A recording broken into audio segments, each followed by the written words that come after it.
15 منزل بې دیواله دروازې او زنځیرونه. غرمه وه چې د ښار دروازه یې ورته پرانیسته. عجیبه وه، ښار دیوالونه نه درلودل، خو دروازه به یې تر غرمې تړلې وه. چې ورننوتل څه ګوري؟ د دروازې په دالان کې 2 پاسوالان ولاړ دي، تورې یې له تیکو راایستلي او په وینو ککړې. وړاندې ولاړل چې د ښار په لومړۍ څلورلارې کې یې لوړ کله منار ولیده. لاروی وحشت ونیوه. هاخوا لویه ډله خلک په یوې جنازې پسې روان و. لاروي یو ښاري وپوښت: څوک مړ دي؟ ښاري په پوزخند وویل: د ښار قصاب.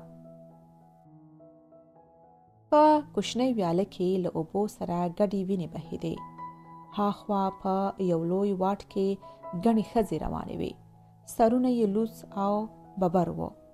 له خپلو ټیکریو څخه یې جنډې او بیرغونه جوړ کړي وو.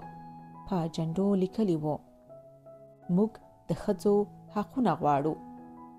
ښځو د حقونو چیغې وهلې او خښمېدلې ښکارېدې. لاروي ببرسري ته مخ واړاوه. دوی څه وایي؟ ببرسری لارښود له خندا په ملا مات شو. له ډېرې خندا څخه یې د استما په منځ کې ځواب ورکړ: دوی له هغو نارینه‌وو څخه چې یو په بل پسې تورې ګرځوي خپل حقونه غواړي.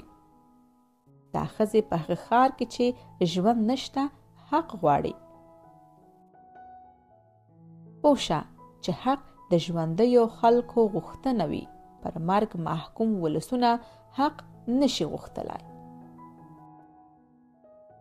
لاروی ښاریانو ته ځیر و چې ټول 2 برخې شوي وو.